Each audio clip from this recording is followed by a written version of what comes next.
Hi dears, welcome back. ഇന്നത്തെ recipe ഒരു special chicken dum ബിരിയാണിയുടെ റെസിപ്പിയാണ്. ഈ ബിരിയാണിനെ സ്പെഷ്യലാക്കുന്നത് സാധാരണയായിട്ട് ബിരിയാണി തയ്യാറാക്കുമ്പോൾ ആഡ് ചെയ്യുന്ന രണ്ട് മെയിൻ ഇൻഗ്രീഡിയൻസ്, അതായത് സവാളയും തക്കാളിയും ചേർക്കാതെയാണ് ഈ ബിരിയാണി തയ്യാറാക്കുന്നത്. അപ്പോൾ എങ്ങനെയാണ് സവാളയും തക്കാളിയും ചേർക്കാതെ വളരെ ടേസ്റ്റി ആയിട്ടുള്ളൊരു ബിരിയാണി ഈസി ആയിട്ട് പ്രിപ്പയർ ചെയ്യണതെന്ന് ഡീറ്റെയിൽ ആയിട്ട് കാണാം. ഇന്നിവിടെ ബിരിയാണി തയ്യാറാക്കാനായിട്ട് എടുത്തിട്ടുള്ളത് ജീരകശാല അരിയാണ്, കൈമ അരിയെന്നും പറയാറുണ്ട്. ഇതിവിടെ 2.5 കപ്പാണ് എടുത്തിട്ടുള്ളത്. ഇത് നല്ലതുപോലെ കഴുകിയെടുത്തതിന് ശേഷം 20 to 30 മിനിറ്റ്സ് സോക്ക് ചെയ്യാനായിട്ട് വെക്കാം. കഴുകിയെടുത്തതിന് ശേഷം മാത്രം കുതിർത്താനായിട്ട് വെക്കുക. അതല്ല, കുതിർത്ത് കഴിഞ്ഞതിന് ശേഷം കഴുകിയെടുക്കുകയാണെന്നുണ്ടെങ്കിൽ അരി പൊട്ടിപ്പോവാനുള്ള ചാൻസ് ഉണ്ട്. അപ്പോൾ അത് അവോയ്ഡ് ചെയ്യാൻ വേണ്ടിയിട്ടാണ് ഇങ്ങനെ ചെയ്യുന്നത്. പിന്നെ നിങ്ങൾക്ക് ജീരകശാലക്ക് പകരം വേറെ ഏത് ടൈപ്പ്, ബസ്മതി പോലെയുള്ള ഏത് ടൈപ്പ് റൈസും ഈ ഒരു ബിരിയാണി തയ്യാറാക്കാനായിട്ട് എടുക്കാവുന്നതാണ്. പിന്നെ ഇവിടെ 800 ഗ്രാം ചിക്കനാണ് എടുത്തിട്ടുള്ളത്. ഇതുപോലെ മീഡിയം പീസസ് ആയിട്ട് കട്ട് ചെയ്ത് ഉപ്പും വിനാഗിരിയും ചേർത്ത് നല്ലതുപോലെ വാഷ് ചെയ്ത് ക്ലീൻ ചെയ്തെടുത്തിട്ടുള്ള ചിക്കനാണ്. ഇതൊന്ന് മാരിനേറ്റ് ചെയ്തെടുക്കണം. അതിനായിട്ട് ഇഞ്ചി, വെളുത്തുള്ളി, പച്ചമുളക് ഒരുമിച്ച് ചതച്ചെടുത്തിട്ടുള്ളത് 2 ടേബിൾ സ്പൂണിൻ്റെ അടുത്ത് ആവശ്യമുണ്ട്. ഓരോന്നിൻ്റെ അളവ് പറയുകയാണെങ്കിൽ ഒരു 1.5 ഇഞ്ച് നീളത്തിലുള്ള ഇഞ്ചിയുടെ പീസ്, പിന്നെ 5-6 അല്ലി വെളുത്തുള്ളി. ഇവിടെ എടുത്തിട്ടുള്ളത് വലിയ അല്ലിയായിരുന്നു. നിങ്ങൾ എടുക്കുന്നത് ചെറിയ സൈസിലുള്ളതാണെങ്കിൽ അപ്പോൾ അതിൽ കൂട്ടി കൊടുക്കേണ്ടി വരും. പിന്നെ ഒരു 4-5 പച്ചമുളക്, എരിവിനനുസരിച്ചിട്ട് മുളകിൻ്റെ അളവിൽ മാറ്റം വരുത്താം. ഇത്രയും ഒന്ന് ജസ്റ്റ് ചതച്ചെടുത്തിട്ടുള്ളത് ഈ ചിക്കനിലേക്ക് ആഡ് ചെയ്യാം. അടുത്തതായിട്ട് ഇതിലേക്ക് 1 table spoon Kashmiri chilli powder ചേർത്ത് കൊടുക്കാം. കാശ്മീരി ചില്ലി പൗഡറിന് പകരം സാദാ മുളക് പൊടി വേണമെങ്കിലും ആഡ് ചെയ്യാം. അപ്പോൾ അത് നിങ്ങളുടെ എരിവ് നോക്കിയിട്ട് ചേർത്ത് കൊടുക്കാം കേട്ടോ. ഇനി ഇതിലേക്ക് 1/4 ടീസ്പൂൺ മഞ്ഞൾപ്പൊടി ചേർത്ത് കൊടുക്കുന്നുണ്ട്. അടുത്തതായിട്ട് ഇതിലേക്ക് 1 ടേബിൾ സ്പൂൺ ബിരിയാണി മസാല പൗഡറും ആവശ്യത്തിനുള്ള ഉപ്പും ആഡ് ചെയ്ത് കൊടുക്കുക. നിങ്ങളുടെ അടുക്കൽ ബിരിയാണി മസാല പൗഡർ ഇല്ലെങ്കിൽ പകരം 1 ടീസ്പൂൺ ഗരം മസാല പൊടിയും 1/4 ടീസ്പൂൺ മല്ലിപ്പൊടിയും ചേർത്താൽ മതിയാവും. പിന്നെ ചെറിയൊരു ചെറുനാരങ്ങയുടെ നീരും ഒഴിച്ചു കൊടുക്കുന്നുണ്ട്. നിങ്ങളെടുക്കുന്നത് വലിയ നാരങ്ങയാണെങ്കിൽ പകുതി മാത്രം ആഡ് ചെയ്താൽ മതി. അടുത്തതായിട്ട് തൈര് ആഡ് ചെയ്ത് കൊടുക്കാം. അപ്പോൾ അതിന് വേണ്ടിയിട്ട് അധികം പുളിയില്ലാത്ത തൈര് 3 ടേബിൾ സ്പൂണാണ് ഇവിടെ ഇപ്പോൾ ചേർത്ത് കൊടുത്തിട്ടുള്ളത്. നിങ്ങളെടുക്കുന്ന തൈര് ഒരുപാട് പുളിയുള്ള ടൈപ്പ് ആണെങ്കിൽ 1.5 മുതൽ 2 ടേബിൾ സ്പൂൺ വരെ ആഡ് ചെയ്ത് കൊടുത്താൽ മതിയാവും. ഇനി ഇത് ചിക്കൻ്റെ എല്ലാ ഭാഗത്തേക്കും നല്ലതുപോലെ ആവണ രീതിയിലൊന്ന് മാരിനേറ്റ് ചെയ്തെടുക്കാം. നിങ്ങൾക്ക് തലേ ദിവസം തന്നെ ബിരിയാണിയൊക്കെ പ്രിപ്പയർ ചെയ്യാനുള്ള പ്ലാൻ ഉണ്ടെന്നുണ്ടെങ്കിൽ ഓവർനൈറ്റൊക്കെ ഫ്രിഡ്ജിൽ ഈ ചിക്കൻ മാരിനേറ്റ് ചെയ്ത് വെക്കുകയാണെങ്കിൽ കൂടുതൽ നല്ലതായിരിക്കും. അതല്ലെങ്കിൽ മിനിമം 2 ഹവേഴ്സെങ്കിലും റെസ്റ്റ് ചെയ്യാനായിട്ട് വെക്കാം. ഇതൊരു സൈഡിലോട്ട് മാറ്റാം. നെക്സ്റ്റ് നമ്മുടെ ബിരിയാണിക്ക് കാഷ്നട്ട് പേസ്റ്റാണ് ആവശ്യമുള്ളത്. അപ്പോൾ അതിനായിട്ട് 10-12 അണ്ടിപ്പരിപ്പ് ചെറു ചൂടുവെള്ളത്തിലൊന്ന് സോക്ക് ചെയ്യാനായിട്ട് വെച്ചിട്ടുണ്ട്. ഇതൊരു 15 മിനിറ്റ് സോക്ക് ചെയ്യാനായിട്ട് മാറ്റി വെക്കാം. ഇനി നമുക്ക് ബിരിയാണിക്കുള്ള റൈസ് തയ്യാറാക്കാനായിട്ട് തുടങ്ങാം. അപ്പോൾ അതിന് വേണ്ടി ഒരു പാൻ ചൂടാക്കാം. പാൻ ചൂടായി തുടങ്ങുമ്പോൾ അതിലേക്ക് 50 ഗ്രാം ബട്ടർ ആഡ് ചെയ്ത് കൊടുക്കാം. ബട്ടറിന് പകരം നിങ്ങൾക്ക് ഗീ വേണമെങ്കിലും യൂസ് ചെയ്യാം. ഗീ ആണ് ചേർത്ത് കൊടുക്കണമെന്നുണ്ടെങ്കിൽ 3 ടേബിൾ സ്പൂൺ ഗീ ആഡ് ചെയ്ത് കൊടുക്കാം കേട്ടോ. ഇനി ഈ ബട്ടർ ജസ്റ്റ് ഒന്ന് മെൽറ്റ് ചെയ്യാൻ തുടങ്ങുമ്പോൾ നമുക്കതിലേക്ക് 2.5 ടേബിൾ സ്പൂൺ വെളിച്ചെണ്ണ ചേർത്ത് കൊടുക്കാം. വെളിച്ചെണ്ണയും ബട്ടറും ചേർത്ത് ബിരിയാണിയുടെ റൈസ് തയ്യാറാക്കി എടുക്കുമ്പോൾ ഒരു പ്രത്യേക ഫ്ലേവർ തന്നെയാണ്. അപ്പോൾ നിങ്ങളുടെ അടുക്കൽ ബട്ടർ ഉണ്ടെന്നുണ്ടെങ്കിൽ ഈ ഒരു രീതിയിൽ തന്നെ ട്രൈ ചെയ്ത് നോക്കുക കേട്ടോ. നല്ലൊരു ടേസ്റ്റ് ആയിരിക്കും. ഇനി ഇതൊന്ന് ചൂടായി വരുമ്പോൾ ഇതിലേക്ക് നമുക്ക് സ്പൈസസ് ആഡ് ചെയ്ത് കൊടുക്കാം. അപ്പോൾ അതിന് വേണ്ടിയിട്ട് ഒരു 5 ഏലക്ക, ചെറിയ കഷ്ണം പട്ട, 5-6 ഗ്രാമ്പു, 1 ടീസ്പൂൺ പെരിഞ്ജീരകം, വലിയ ജീരകം ഉണ്ടല്ലോ, ഇത്രയാണ് എടുത്തിട്ടുള്ളത്. ഇത് മെൽറ്റായിട്ടുള്ള ബട്ടറിലേക്ക് ആഡ് ചെയ്ത് കൊടുക്കാം. ഇനി ഇതെല്ലാം ഒന്ന് ബട്ടറിലിട്ട് മൂപ്പിച്ചെടുക്കുക. എന്നതിന് ശേഷം വെള്ളം വാർന്നെടുത്തിട്ടുള്ള അരി ഇതിലേക്ക് ചേർത്ത് കൊടുക്കാം. ജീരകശാല വെച്ചിട്ട് ബിരിയാണി തയ്യാറാക്കിയെടുക്കുമ്പോൾ ഇതുപോലെ ഒന്ന് വറുത്തിട്ട് കുക്ക് ചെയ്തെടുക്കുകയാണെന്നുണ്ടെങ്കിൽ റൈസ് നല്ല വേറിട്ടിട്ട് നല്ല ഗ്ലേസിങ് ഉള്ള റൈസായിട്ട് കിട്ടും.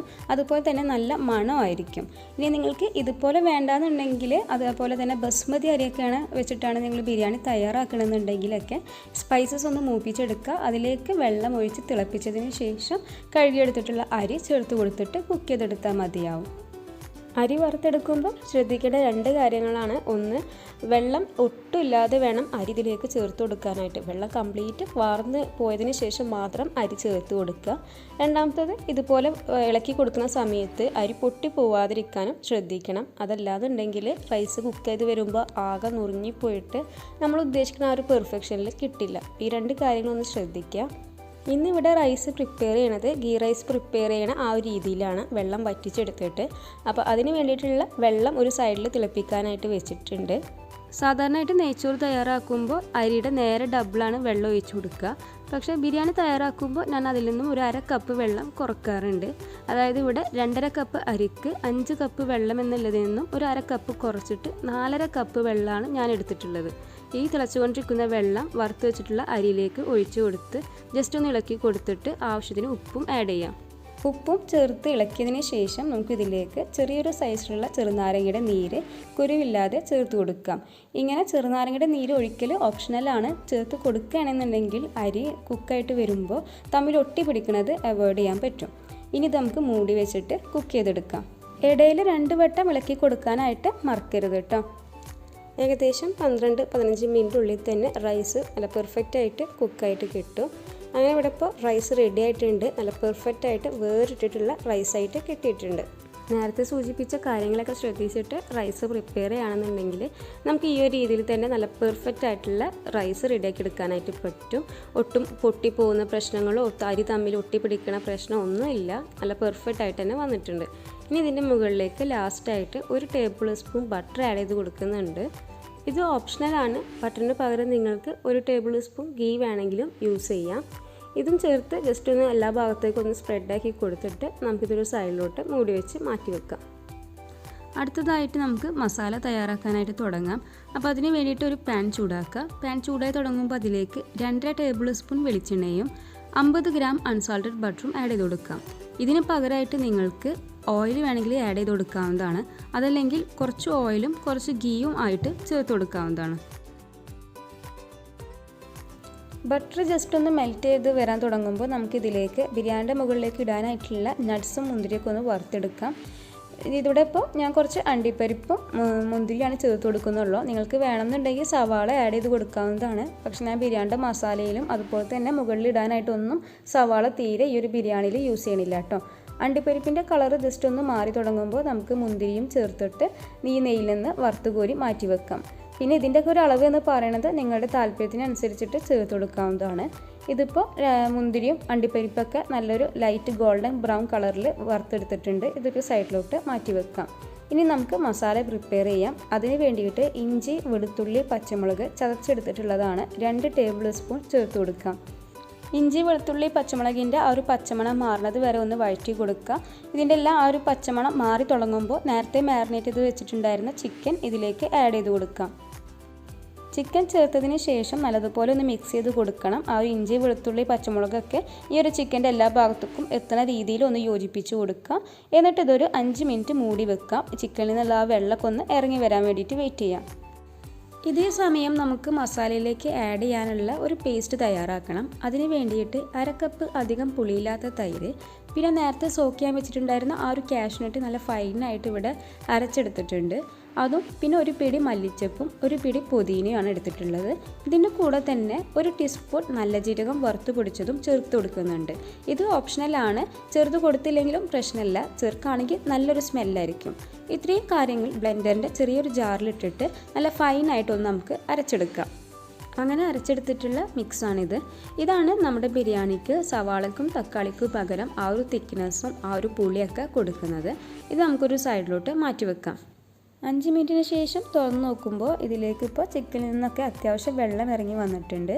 ഇനി നമുക്ക് ഇത് ജസ്റ്റ് ഒന്ന് മിക്സ് ചെയ്ത് കൊടുത്തതിന് ശേഷം 1/2 table spoon biryani masala powder, 1 teaspoon garam masala powder, പിന്നെ നേരത്തെ അരച്ചു വെച്ചിട്ടുള്ള ആ ഒരു തൈര് കാഷ്നട്ട് മിക്സും ഒഴിച്ചു കൊടുക്കാം.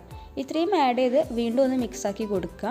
ഇപ്പോൾ ഇതിൽ ചിക്കൻ മാരിനേറ്റ് ചെയ്യുമ്പോൾ ആഡ് ചെയ്തിട്ടുള്ള ആ ഒരു ഉപ്പ് മാത്രമേ ഉള്ളൂ. കുറച്ചുകൂടി ഉപ്പ് ആവശ്യമുണ്ടാവും. അപ്പോൾ ഒന്ന് ടേസ്റ്റ് ചെയ്തിട്ട് എത്ര വേണമെന്ന് നോക്കിയിട്ട് ആവശ്യത്തിനുള്ള ഉപ്പും ചേർത്ത് കൊടുക്കാം. ഇനി ഇതെല്ലാ ഭാഗത്തേക്കും എത്തുന്ന രീതിയിൽ നല്ലതുപോലെ ഒന്ന് മിക്സാക്കി എടുക്കുക. ഇതിന് ശേഷം മൂടി വെച്ച് ചിക്കൻ ഒന്ന് നല്ലതുപോലെ കുക്ക് ചെയ്തെടുക്കാം. ഇടയ്ക്കൊന്ന് മൂടി തുറന്ന് ഇളക്കി കൊടുക്കാനായിട്ട് മറക്കരുത്. പിന്നെ ഈ ഒരു സമയത്ത് ഫ്ലെയിം ലോ ടു മീഡിയം ആയിട്ടാണ് വെക്കേണ്ടത്. 25 to 30 മിനിറ്റ്സ് ആകുമ്പോൾ തന്നെ നമ്മുടെ ചിക്കനൊക്കെ നല്ല പെർഫെക്റ്റ് ആയിട്ട് കുക്കായി വന്നിട്ടുണ്ടാവും. ഇതിൻ്റെ ഇടയിൽ 2 തവണ മൂടി തുറന്ന് ഇളക്കി കൊടുത്തിട്ടുണ്ടായിരുന്നു. അപ്പോൾ അതുപോലെ ഇളക്കി കൊടുക്കാനായിട്ട് നിങ്ങളും വിട്ടു പോകരുത്. ഇപ്പോൾ നമ്മുടെ ഗ്രേവിയൊക്കെ അത്യാവശ്യം തിക്കായിട്ട് വന്നിട്ടുണ്ട്. ഇനി നമുക്കിത് ഫ്ലെയിമിൽ നിന്ന് ഓഫ് ചെയ്യാം. ഒരുപാട് ഡ്രൈ ആവാൻ വേണ്ടിയിട്ട് വെയിറ്റ് ചെയ്യരുത്. കാരണം കാഷ്നട്ടൊക്കെ ആഡ് ചെയ്തിട്ടുള്ള കാരണം തന്നെ കുറച്ച് കഴിയുമ്പോൾ ഒന്നുകൂടി തിക്കാവാനുള്ള ചാൻസ് ഉണ്ട് ഇത്. അപ്പോൾ ഈ ഒരു കൺസിസ്റ്റൻസിയിൽ ഫ്ലെയിം ഓഫ് ചെയ്തതിന് ശേഷം നമുക്കിതിലേക്ക് ഒരു ചെറുനാരങ്ങയുടെ പകുതി നീരെടുത്തിട്ട് ഒഴിച്ചെടുക്കാം. എന്നിട്ട് അതും മിക്സ് ചെയ്തതിന് ശേഷം നമുക്കിത് മൂടി വെക്കാം. ഇതൊന്ന് മൂടി വെച്ച് 5-6 മിനിറ്റ് നമുക്കൊന്ന് സെറ്റ് ആവാൻ വേണ്ടിയിട്ട് വെയിറ്റ് ചെയ്യാം. അതിനുശേഷം ദം ചെയ്യാൻ വേണ്ടിയിട്ട് സ്റ്റാർട്ട് ചെയ്യാം. ദം ചെയ്യാൻ വേണ്ടിയിട്ട് ഈ ഒരു റൈസും പിന്നെ കുറച്ച് ബട്ടർ, മല്ലിച്ചപ്പ്, പുതിന അരിഞ്ഞത്, അതുപോലെ തന്നെ നേരത്തെ വറുത്തെടുത്തിട്ടുള്ള നട്ട്സൊക്കെ റെഡിയാക്കി വെച്ചിട്ടുണ്ട്. ദം ചെയ്യുന്ന പാത്രത്തിൻ്റെ അടിയിലായിട്ട് ആ ഒരു മസാലയിൽ നിന്നും കുറച്ച് ഗ്രേവി മാത്രമായിട്ട് ഇതുപോലെ ഒന്ന് സ്പ്രെഡ് ചെയ്തിട്ട് ഇട്ട് കൊടുത്തിട്ടുണ്ട്. ഇനി ഇതിൻ്റെ മുകളിലേക്കായിട്ട് കുറച്ച് റൈസ് ഇട്ട് കൊടുക്കാം. റൈസ് ഒന്ന് ഇതുപോലെ ലെവൽ ചെയ്ത് കൊടുത്തിട്ട് അതിൻ്റെ മുകളിലേക്കായിട്ട് ചോപ്പ് ചെയ്ത് വെച്ചിട്ടുള്ള കുറച്ച് മല്ലിച്ചപ്പും പുതിനയും ഇട്ട് കൊടുക്കാം. അടുത്ത ലെയറായിട്ട് ചിക്കൻ്റെ പീസസ് ഇതുപോലെ ഗ്രേവിയോട് കൂടിയിട്ട് ആഡ് ചെയ്ത് കൊടുക്കുക. എന്നിട്ട് അതിൻ്റെ മുകളിലേക്കായിട്ട് അടുത്ത ലെയറിനുള്ള റൈസ് ആഡ് ചെയ്ത് കൊടുത്ത് ജസ്റ്റ് ഇതുപോലെ ഒന്ന് ലെവൽ ചെയ്ത് കൊടുക്കാം. ഇനി ഇതിൻ്റെ മുകളിലേക്ക് കുറച്ച് മല്ലിച്ചപ്പും പുതിനയും അരിഞ്ഞത് ആഡ് ചെയ്ത് കൊടുക്കുന്നുണ്ട്. പിന്നെ കുറച്ച് ബട്ടർ മെൽറ്റ് ചെയ്തതും ഒഴിച്ചു കൊടുക്കാം. ഈ ബട്ടറിന് പകരം നിങ്ങൾക്ക് ഗീ യൂസ് ചെയ്യാം കേട്ടോ. ഇനി ഇതിൻ്റെ മുകളിലേക്കായിട്ട് ബാക്കിയുള്ള ചിക്കൻ്റെ പീസസും ഗ്രേവിയും ആഡ് ചെയ്തിട്ട് ബാക്കിയുള്ള റൈസും ആഡ് ചെയ്ത് കൊടുക്കാം. ഇനി ചോറൊന്ന് ജസ്റ്റ് ലെവൽ ചെയ്ത് കൊടുക്കാൻ നേരത്തെ പറഞ്ഞതുപോലെ തന്നെ ലെവൽ ചെയ്തെടുക്കുമ്പോൾ ശ്രദ്ധിക്കേണ്ടത് ഒരുപാട് ടൈറ്റായിട്ട് ലെവൽ ചെയ്യരുത്. അപ്പോൾ ദം ചെയ്തെടുക്കുമ്പോൾ ആവി കയറാനായിട്ട് ബുദ്ധിമുട്ടാവും. ഇനി ഇതിൻ്റെ മുകളിലേക്ക് കുറച്ച് മല്ലിച്ചപ്പ്, പുതിന, നട്ട്സും കിസ്മിസും പിന്നെ കുറച്ച് നെയ്യും ആഡ് ചെയ്ത് കൊടുക്കാം. അതോടൊപ്പം തന്നെ ലാസ്റ്റ് ലെയറിൽ കുറച്ച് ഗരം മസാല പൗഡർ ചെറുതായിട്ടൊന്ന് തൂവി കൊടുക്കാം. നമുക്ക് 1/4 ടീസ്പൂണിലും താഴെയായിട്ട് മതിയാവും. ഇനി ഇതൊരു നോൺ സ്റ്റിക്ക് പാൻ ആയതുകൊണ്ട് ഞാനൊരു ഫോയിൽ പേപ്പർ വെച്ച് ഇതുപോലെ ഒന്ന് കവർ ചെയ്തിട്ട് മൂടി വെച്ച് ആണ് ദം ചെയ്തെടുക്കുന്നത്. നിങ്ങളെടുക്കുന്ന പാത്രത്തിൻ്റെ മൂടി നല്ല അടച്ചുറപ്പുള്ളതാണെന്നുണ്ടെങ്കിൽ ജസ്റ്റ് ഒരു വെയിറ്റ് മാത്രം മുകളിൽ വെച്ചാൽ മതിയാവും. ആവി ഒട്ടും പുറത്ത് പോവാത്ത രൂപത്തിൽ കവർ ചെയ്തെടുക്കുക. ഇവിടെ ഇപ്പോൾ ഞാൻ ദം ചെയ്യാനായിട്ട് ഇതുപോലെ ഒരു തവ അടിയിൽ വെച്ച് അതിന് മുകളിലേക്കാണ് ഈ ഒരു പാന് വെച്ചുകൊടുക്കുന്നത്. എന്നിട്ട് വളരെ ലോ ഫ്ലെയിമിലിട്ട് ഒരു 10-15 മിനിറ്റ് ദം ചെയ്തെടുക്കാം. ഇപ്പോൾ ബിരിയാണി ദമ്മൊക്കെ കഴിഞ്ഞ് ഒന്ന് സെറ്റായിട്ടുണ്ട്. നമുക്ക് തുറന്ന് നോക്കാം. ഈ ഒരു സമയത്ത് നല്ലൊരു സ്മെല്ലാണ് കേട്ടോ. പിന്നെ ബട്ടറിൽ തയ്യാറാക്കിയതുകൊണ്ട് തന്നെ ഒരു വെറൈറ്റി ഫ്ലേവറും അരോമൊക്കെയാണ് ഈ ഒരു ബിരിയാണിക്ക്. അതുകൊണ്ട് തന്നെ നിങ്ങളുടെ കയ്യിൽ ബട്ടർ ഉണ്ടെന്നുണ്ടെങ്കിൽ ഈ ഒരു രീതിയിൽ തന്നെ ട്രൈ ചെയ്ത് നോക്കൂ. തീർച്ചയായിട്ടും നിങ്ങൾക്ക് ഇഷ്ടപ്പെടും. ഇനി റൈസും മസാലയും ഒന്ന് മിക്സാക്കി എടുത്തിട്ട് നമുക്കിതൊരു പ്ലേറ്റിലോട്ട് സെർവ് ചെയ്യാം. ഈ ഒരു ബിരിയാണി കാണുമ്പോൾ തന്നെ നിങ്ങൾക്ക് മനസ്സിലാവുന്നുണ്ടാവും സവാളയും തക്കാളിയും ചേർത്തിട്ടില്ലെങ്കിൽ പോലും സാധാരണ ബിരിയാണിക്ക് കിട്ടുന്ന ആ ഒരു ടെക്സ്ചറിൽ തന്നെയാണ് ഈ ഒരു ബിരിയാണിയും വന്നിട്ടുള്ളത്. ഒട്ടും ഡ്രൈ അല്ല. ആവശ്യത്തിനുള്ള മസാലയൊക്കെ ഈ ഒരു ബിരിയാണിയിൽ നമുക്ക് കിട്ടുന്നുണ്ട്.